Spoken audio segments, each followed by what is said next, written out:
Hello friends, welcome to our channel masala मन story.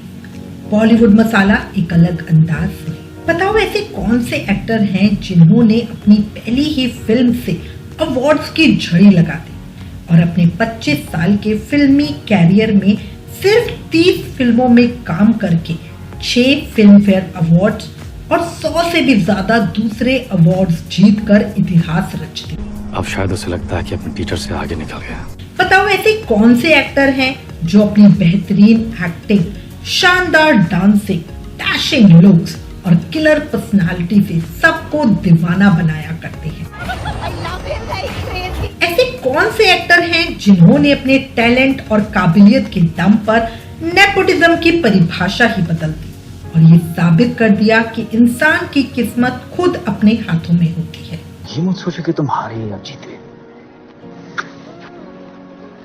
बल्कि अपने आप से ये पूछो कि did I give it my very best और नॉट। क्या आप जानते हैं कि शादीशुदा होने के बावजूद बार बार अफेयर्स और आशिक मिजाजी के चलते इनका घर टूट गया और करीब 400 करोड़ रुपए खर्च करके इन्हें फिल्म इंडस्ट्री का सबसे महंगा तलाक देना पड़ा।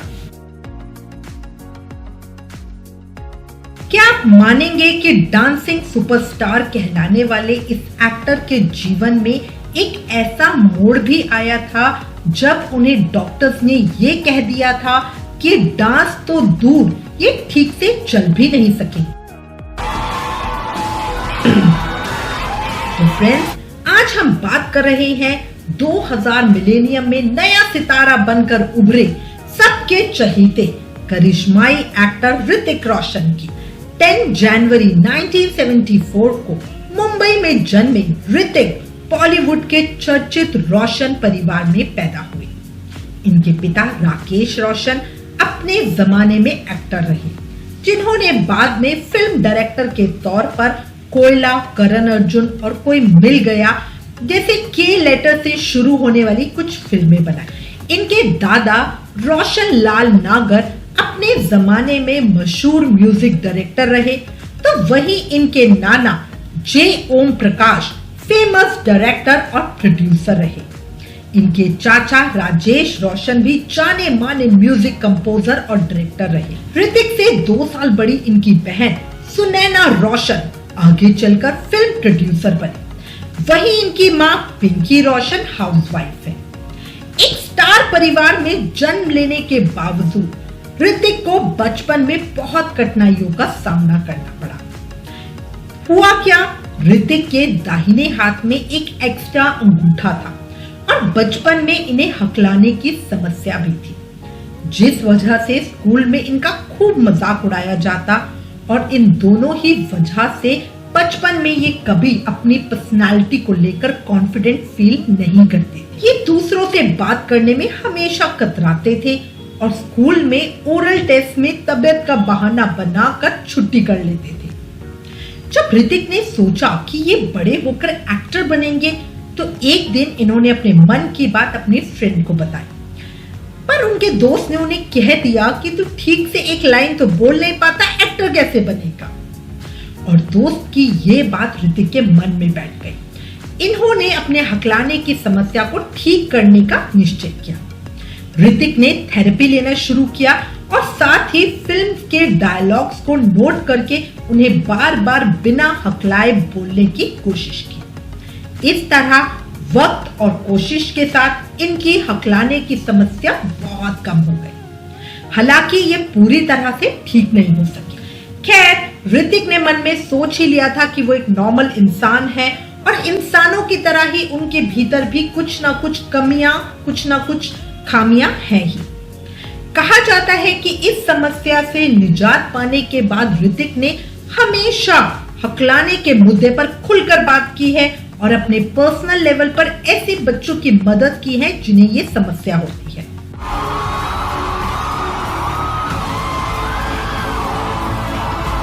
जानकारों की माने तो इनके नाना ऋतिक को अपना लकी स्टार मानते थे और अपनी फिल्मों में इन्हें किसी छोटे मोटे रोल में जरूर लेकर आते थे। पहली बार ऋतिक ईयर 1980 में आई फिल्म आशा में नजर आए, जब ये सिर्फ 6 साल के थे।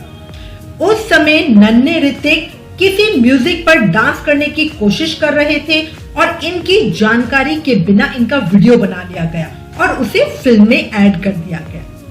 इसके बाद ऋतिक को कुछ और फिल्मों में इसी तरह के छोटे और अनक्रेडिट रोल में देखा गया। इन्हें डायलॉग बोलने का मौका मिला ईयर 1986 में आई फिल्म भगवान दादा में। इसके बाद ऋतिक को लगने लगा कि भाई ये बड़े होकर एक्टर ही बनेंगे, लेकिन इनके पिता ने कभी इस डिसीजन के लिए इन्हें सपोर्ट नहीं किया। ऋतिक जब यंग हुए तो एक और बीमारी स्क्लेरोसिस का पता इन्हें चला, जिसमें इंसान की रीढ़ की हड्डी टेढ़ी हो जाती है। उस समय डॉक्टर्स ने इन्हें ये कह दिया कि ऋतिक अपने जीवन में कभी कोई डांस या स्टंट नहीं कर सकते, पर ऋतिक ने हिम्मत नहीं हारी और करीब 1 साल कंटिन्यूस इलाज के बाद एक दिन क्या हुआ, ये एक बीच पर भारी बारिश में फंसे हुए थे। तब इन्होंने हिम्मत जुटाकर बारिश में जॉगिंग करने का सोचा। ये बात एक इंटरव्यू में ऋतिक ने खुद बताई थी कि जब ये जॉगिंग करने के लिए उठे, उस समय जैसे जैसे दर्द कम होता गया, ये अपनी स्पीड बढ़ाते गए। इसके बाद इन्हें समझ आ गया कि अब ये ठीक हो रहे हैं और एक बार फिर से एक्टर बनने का ये सपना देखने लगे। ऋतिक उस दिन को अपने जीवन का टर्निंग पॉइंट मानते हैं। वहीं इनके पिता राकेश रोशन को ये लगता था कि ऋतिक को ना तो एक्टिंग आती है और ना ही कोई हीरो बनने वाली इनकी पर्सनालिटी है, और इस वजह से ऋतिक को फिल्म इंडस्ट्री से दूर रहने की वो हमेशा नसीहत देते थे।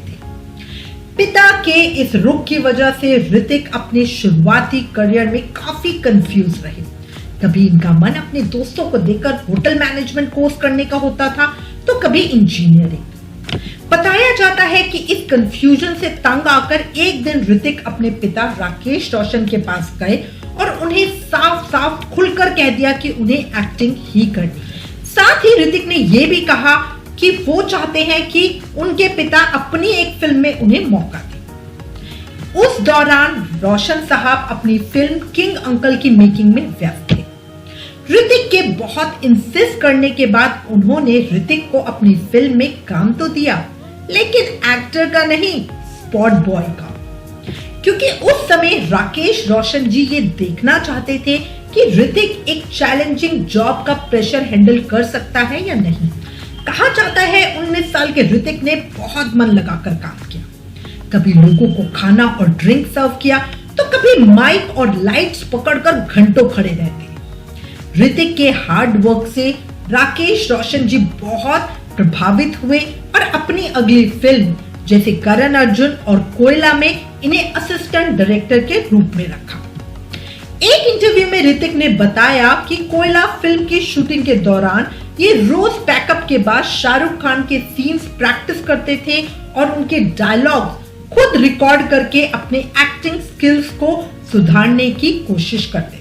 इसी दौरान ऋतिक ने मुंबई के कॉलेज से कॉमर्स में बैचलर्स की डिग्री भी हासिल की। साथ ही किशोर नमित कपूर के यहाँ एक्टिंग क्लासेस मिली, जिस फिल्म ने इन्हें रातों रात ही स्टार बना दिया था। वो यूं कि उन दिनों इनके पिता राकेश रोशन एक फिल्म पर काम कर रहे थे। उसकी स्क्रिप्ट उन्होंने खुद ही लिखी थी। इस फिल्म में हीरो के तौर पर वो शाहरुख खान को कास्ट करना चाहते थे, लेकिन जब ये स्क्रिप्ट लेकर वो शाहरुख के पास गए तो उन्होंने स्क्रिप्ट पढ़कर फिल्म करने से मना कर दिया। बताया जाता है राकेश रोशन उस समय बहुत निराश हुए और उन्होंने ये फिल्म अपने बेटे ऋतिक को लेकर बनाने का फैसला किया। इस तरह साल 2000 में आई फिल्म कहो ना प्यार है बॉलीवुड में बतौर लीड एक्टर ऋतिक की डेब्यू फिल्म बनी। इस फिल्म में उनके अपोजिट पहले करीना कपूर डेब्यू करने वाली थी, लेकिन कुछ दिनों की शूटिंग के बाद किसी मतभेद की वजह से उन्हें अमीषा पटेल से रिप्लेस कर दिया गया।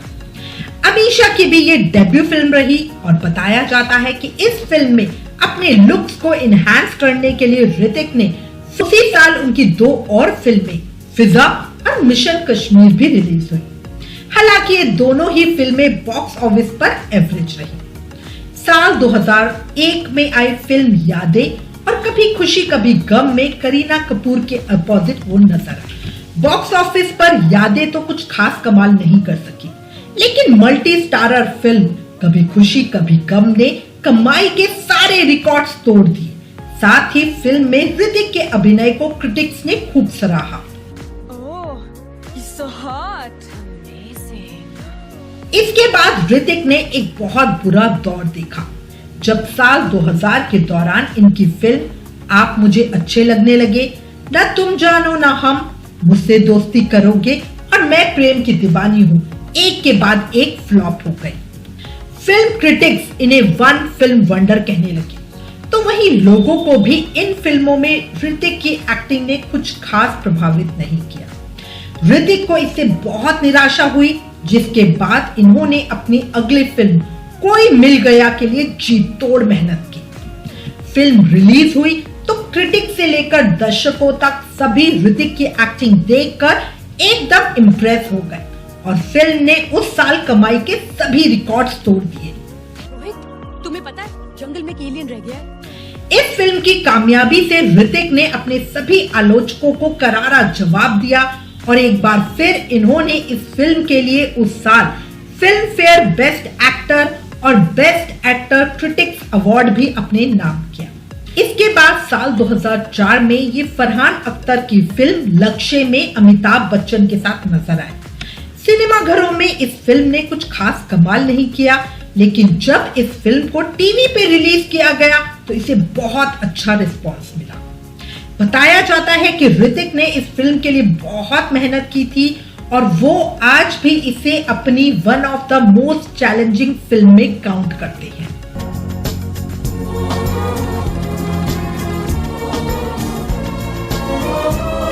साल 2006 में ये फिल्म कोई मिल गया के सीक्वल क्रिश 1 में सुपर हीरो अवतार में नजर आए, जिसमें इन्हें बच्चों के बीच खूब लोकप्रियता दिलाई। हालांकि फिल्म की शूटिंग के दौरान इन्हें कई इंजरीज हुई, लेकिन इन्होंने हार नहीं मानी और अपने सारे स्टंट्स खुद किए, जिस कारण इन्हें फिल्म क्रिटिक से खूब सराहना मिली।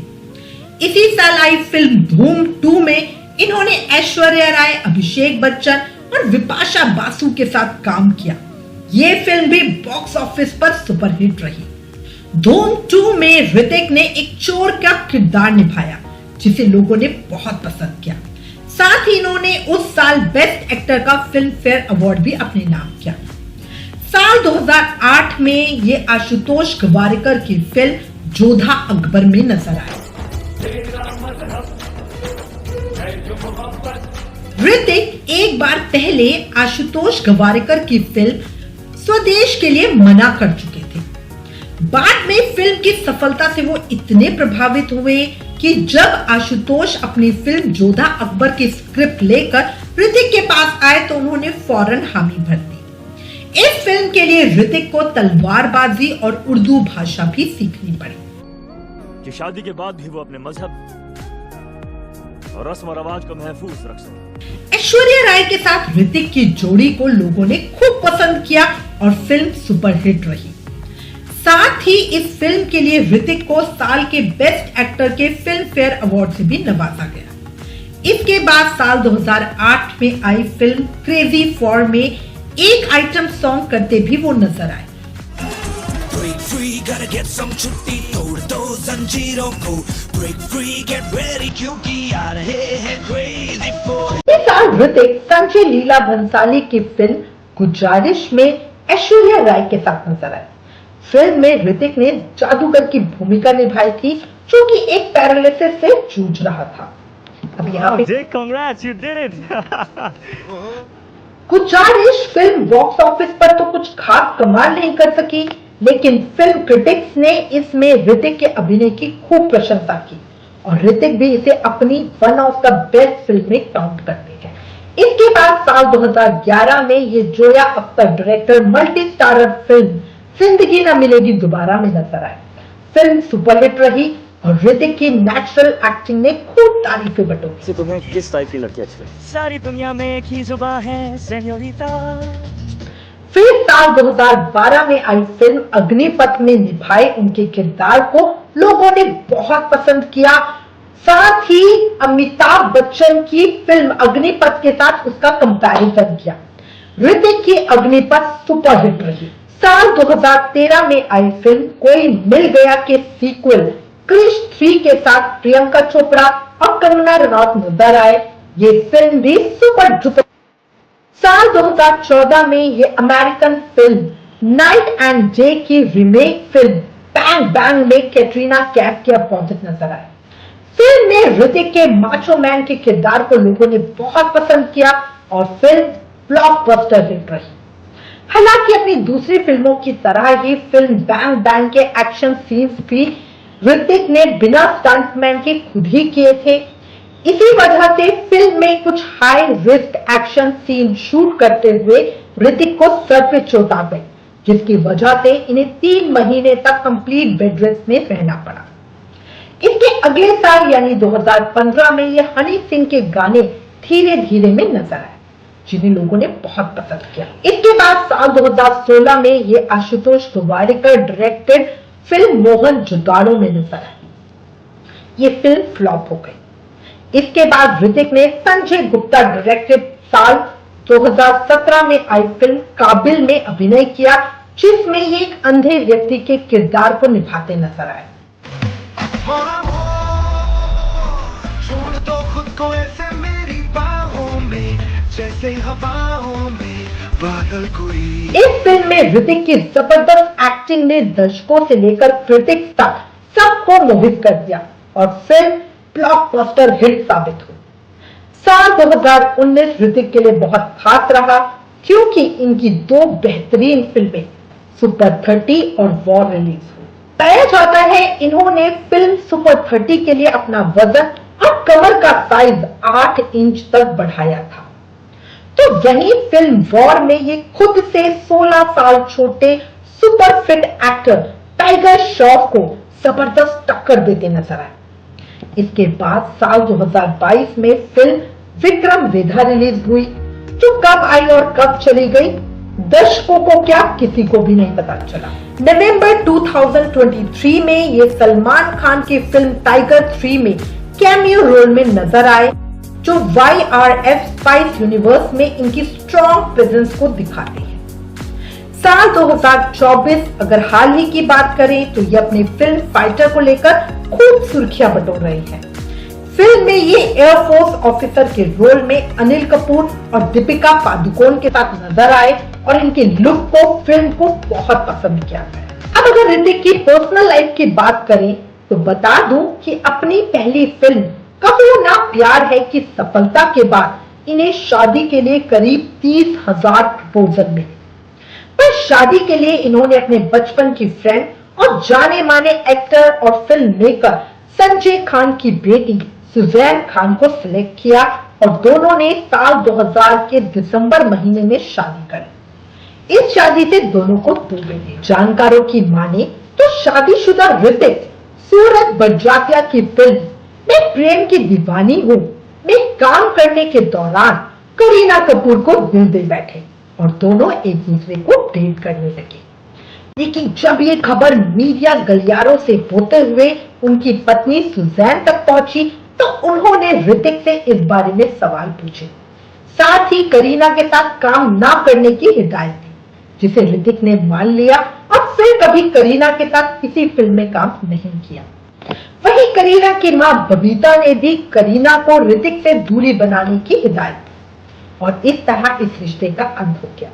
लेकिन फिर कुछ समय के बाद ऋतिक की जिंदगी में आई Mexican beauty Barbara Mori. Media reports की माने तो भले ही ऋतिक और बार्बरा की ऑन स्क्रीन केमिस्ट्री दर्शकों को कुछ खास पसंद नहीं आई, लेकिन फिर भी इनकी ऑफ स्क्रीन केमिस्ट्री जोर पकड़ और धीरे धीरे ये खबर पहुंची सुजैन के कानों में।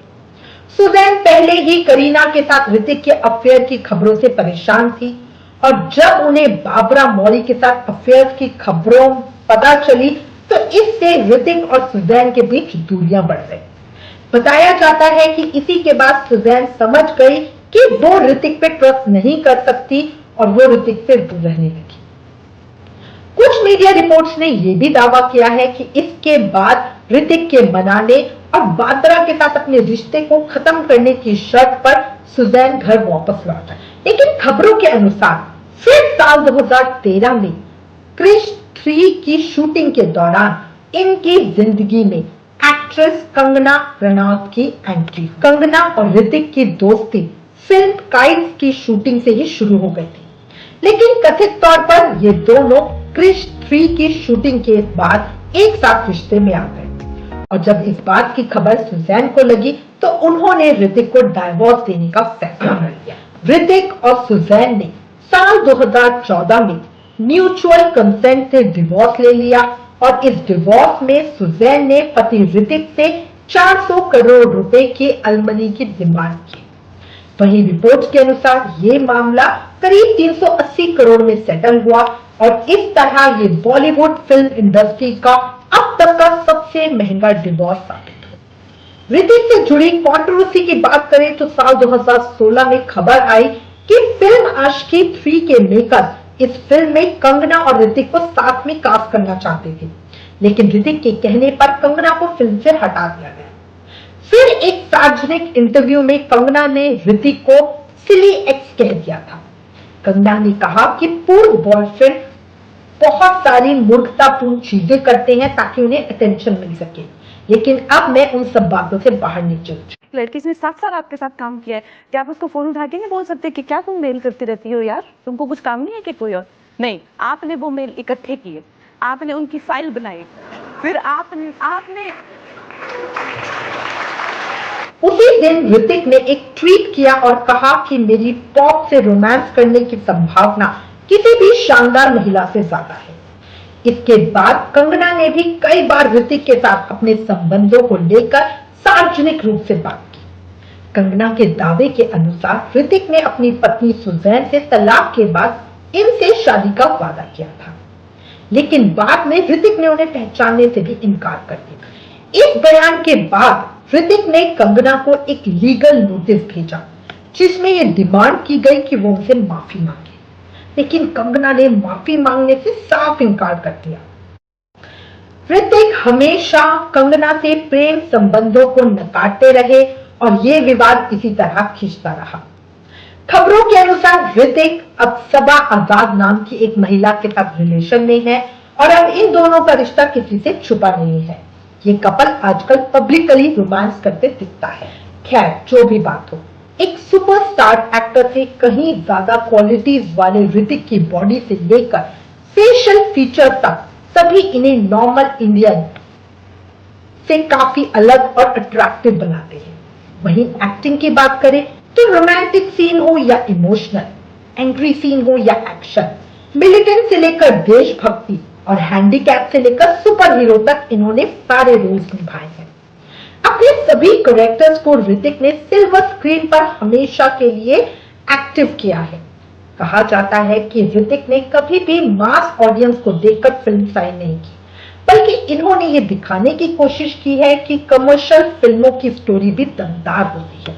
50 साल के हो चुके ऋतिक ने अपने 24 साल से भी लंबे फिल्मी करियर में सिर्फ 30 फिल्मों में काम किया और अलग अलग कारणों से स्वदेश, दिल चाहता है, फास्ट फ्यूरियस 7, पिंक पैंथर 2 जैसी फिल्मों को रिजेक्ट किया और शायद यही वजह रही कि उन्हें वो स्टारडम नहीं मिल सका जो राजेश खन्ना, अमिताभ बच्चन या शाहरुख खान को उनके करियर के पीक पर मिला। आप बताएं, आपको ऋतिक एक सुपरस्टार लगते हैं या नहीं लगते? अपना जवाब अभी हमें कमेंट सेक्शन में जरूर बताना। साथ ही ऋतिक की कौन सी फिल्म आपको सबसे अच्छी लगी और ऋतिक पर बनी हमारी ये वीडियो, उनकी बायोग्राफी आपको कैसी लगी, वो भी कमेंट करके जरूर बताना।